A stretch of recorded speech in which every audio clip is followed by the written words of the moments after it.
Salut! L'humanité ne laisse aucune tentative de créer une intelligence artificielle parfaite. L'un des scientifiques impliqués dans cette question, Nathan, fondateur de la société Bluebuck.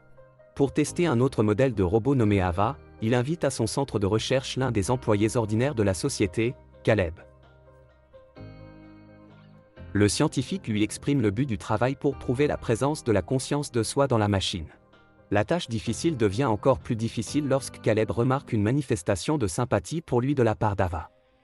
Il tombe lui, même amoureux d'une fille robot, mais doute de la sincérité de ses sentiments. Caleb essaie de comprendre les véritables motivations de la machine. Est-ce une véritable sympathie ou a-t-elle un but caché? Caleb Smith, timide, est le gagnant d'un concours d'entreprise parmi les employés de la société Bluebuck. En hélicoptère, il part travailler une semaine directement sous la direction du fondateur de la société à son nom. En empruntant le sentier forestier indiqué par le pilote, Caleb remarque que son téléphone portable n'attrape pas le réseau. Il trouve un bâtiment discret, dont le système de sécurité automatisé lui donne un laissez-passer. Derrière la simplicité trompeuse de la façade se cache une villa chic avec des intérieurs en pierre impeccables. Après avoir regardé un peu autour de lui, Caleb trouve Nathan au cours d'une séance d'entraînement épuisante, avec laquelle il tente de chasser la fatigue après la boisson d'hier. Le scientifique rencontre amicalement l'employé et lui explique les règles de passage. Ce laissez-passer supprime toutes les questions. Si tu l'appelles et que la porte ne s'ouvre pas, tu ne peux pas y aller. Nathan l'amène à la porte où le laissez-passer de Caleb est déclenché. Derrière elle se trouve une spacieuse chambre d'amis. Certes, le cadre confortable est embarrassant par le manque de fenêtres, mais le directeur explique cela par les règles de sécurité du centre de recherche. Tout comme l'accord de non-divulgation que Caleb signe avant de commencer.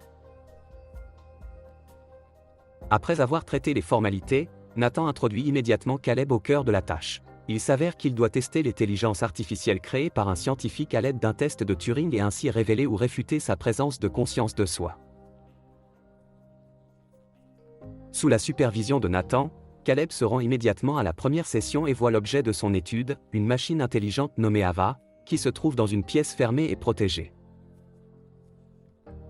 Il pose avec hésitation au robot les premières questions de test, et Ava répond calmement au testeur, tandis que Nathan enregistre les moments importants de leur première conversation.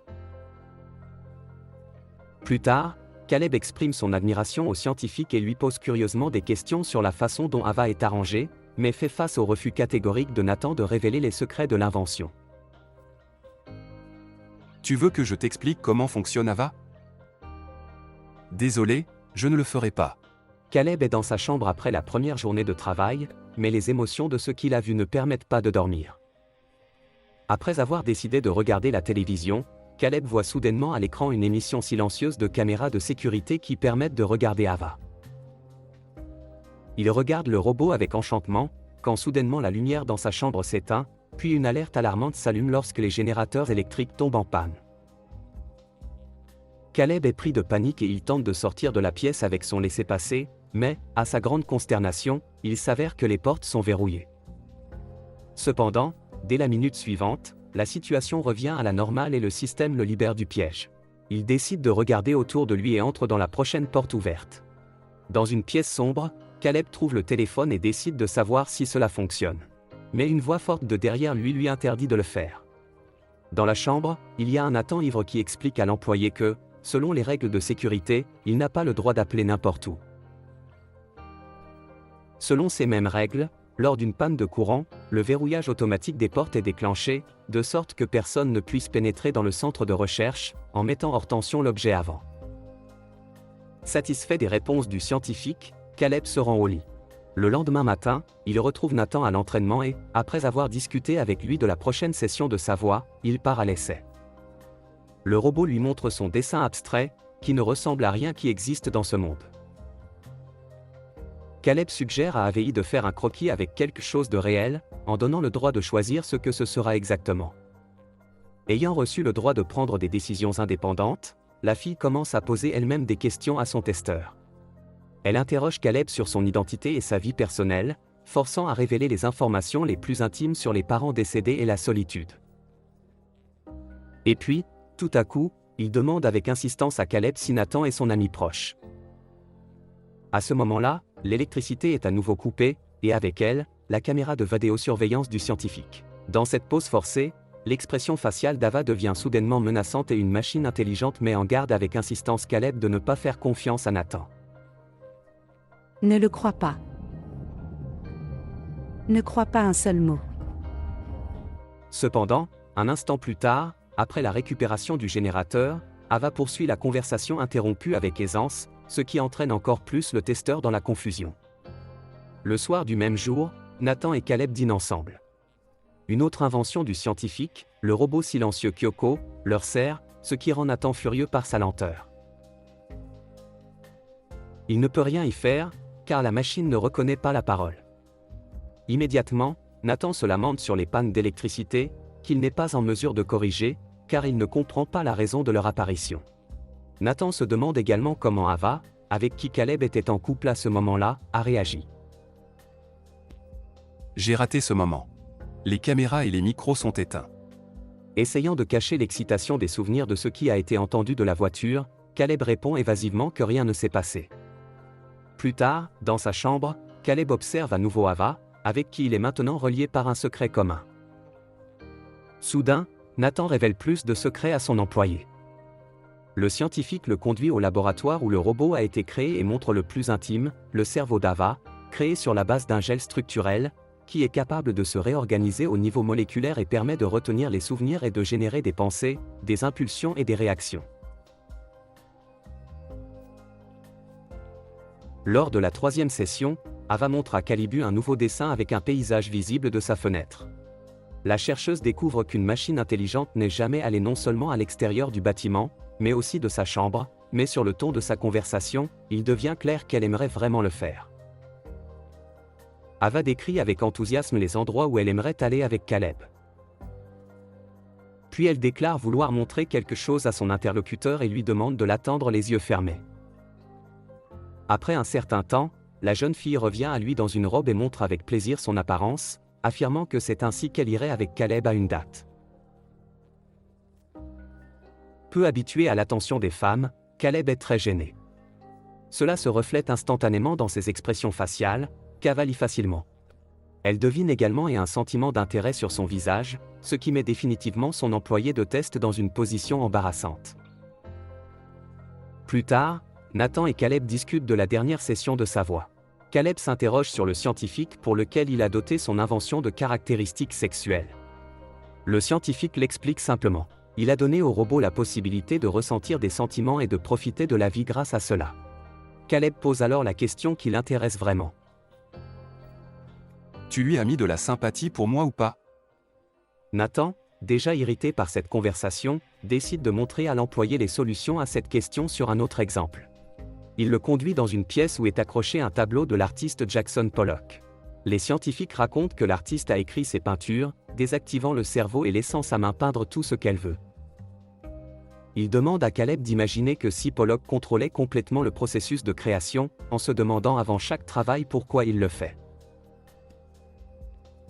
Après avoir saisi la chaîne logique du mentor, Caleb se rend compte qu'alors l'artiste n'aurait pas appliqué un trait sur la toile.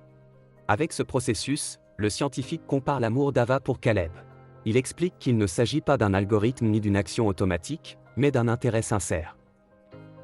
Lors de la quatrième session, Caleb décide de s'assurer définitivement que le sentiment de la fille est sincère et demande si elle savait dès le début qu'il la testait.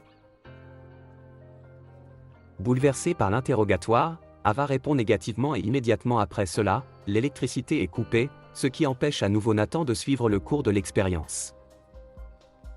Ava dit à Calibu que c'est elle qui coupe l'électricité. Après tout, quand personne ne regarde, ils peuvent se permettre plus. Plus tard dans sa chambre, Caleb voit sur la diffusion des caméras qu'Ava a Nathan, qui déchire son nouveau dessin et s'en va. Caleb est immédiatement à la recherche d'un scientifique pour savoir pourquoi il l'a fait, mais le trouve en état d'ébriété sur le chemin de sa chambre. Il parvient à y aller avec Nathan et à rester à l'intérieur quand celui-ci est déjà éteint sur le lit. Cela donne à l'employé la possibilité d'examiner les données sur l'ordinateur du superviseur. Lors de la cinquième session, Ava déclare soudainement qu'elle va maintenant poser des questions. La fille commence avec des options simples, comme la couleur préférée, puis demande. Que se passe-t-il si j'échoue au test? Une machine intelligente qui s'inquiète de son destin croit que le créateur peut s'en débarrasser, tout comme il l'a fait avec son dessin sur lequel Caleb voit son visage de manière inattendue. Ava coupe à nouveau l'électricité et avoue à Caleb qu'il veut être avec lui. Ce qui s'est passé pousse l'employé à parler à Nathan. Il découvre ce qu'il adviendra de sa bien-aimée si elle échoue au test. Le scientifique rapporte froidement qu'Ava est juste un autre modèle et pas le dernier. Et quand il crée une nouvelle série, il suffit de se débarrasser de la précédente. Caleb écoute attentivement le mentor, sans oublier de lui verser de l'alcool. Bientôt, Nathan se retrouve complètement ivre et s'éteint sur le canapé du salon. Caleb prend son laissez-passer pour se faufiler dans la chambre du scientifique. Lors de la session suivante, Ava coupe immédiatement l'électricité et Caleb informe sa bien-aimée d'un plan d'évasion. Il va saouler Nathan, entrer dans sa chambre et réécrire les protocoles de sécurité pour que les portes s'ouvrent lorsqu'elles sont hors tension. Ottava n'a besoin que de couper l'électricité à 10h du soir et elle accepte de le faire. Le matin du dernier jour de l'expérience arrive. Nathan rencontre Caleb et prépare le thé du matin. Suivant son plan, l'employé offre au scientifique un verre pour la fin du projet, mais celui-ci refuse soudainement l'offre. Allez, non, j'en ai assez, Pétia. Il s'avère que l'inventeur a soudainement décidé de reconsidérer son mode de vie. Refusant de boire, il passe à discuter des résultats de l'expérience. Cali confus et calculé devant le chef que l'intelligence artificielle créée est complète et a la conscience de soi, c'est-à-dire qu'Ava a passé les tests. Cette déclaration ravit Nathan, mais le scientifique exprime toujours des doutes sur le fait que la machine pourrait être assez raisonnable pour représenter la sympathie pour atteindre son objectif. Stupéfait, Nathan conduit à son ordinateur et montre un enregistrement de sa conversation avec Sava quand il a déchiré son dessin. Il s'avère que dans la conversation, Ava a avoué au scientifique qu'elle le détestait. Sachant que Caleb n'entend pas cette conversation, elle a ensuite utilisé la scène avec le dessin comme preuve de la haine du scientifique pour elle, de sorte que l'employé voulait certainement la sauver. En outre, Nathan a installé une caméra supplémentaire à pile, qui était disponible au moment de la panne de courant.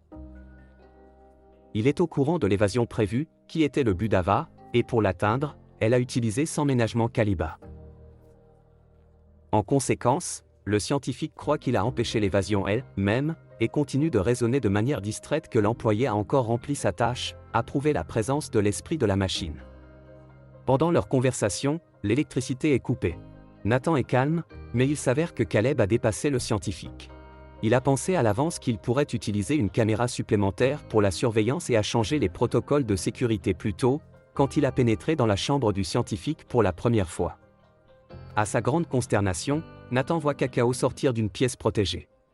Avec un coup brusque, Nathan assomme Caleb et, armé, se rend à la voiture pour l'enfermer à nouveau. Il trouve Ava avec Kyoko et lui ordonne de retourner dans la chambre. Mais au lieu d'exécuter l'ordre, une machine intelligente, déjà si proche de son objectif, se précipite sur lui. Son corps mécanique est encore plus faible et le scientifique parvient à l'attraper. Après avoir privé Ava d'une main, il la saisit par les jambes pour la traîner dans la pièce. En reculant, Nathan tombe soudainement sur un couteau qui enfonce dans son dos Kyoko, puis Ava, libérée, le sort et le colle à son créateur une fois de plus. Ava prend le laissez-passer de Nathan et pénètre dans sa chambre. Là, elle enlève la peau des autres modèles stockés dans le placard du scientifique et trouve une robe et des chaussures. Après avoir appliqué à nouveau le laissez-passer de Nathan, elle monte à l'étage, laissant Caleb enfermé dans ce piège. Une fois en liberté, la jeune fille se rend à l'hélicoptère, qui était censé prendre Caleb, mais maintenant l'amener dans le monde des gens.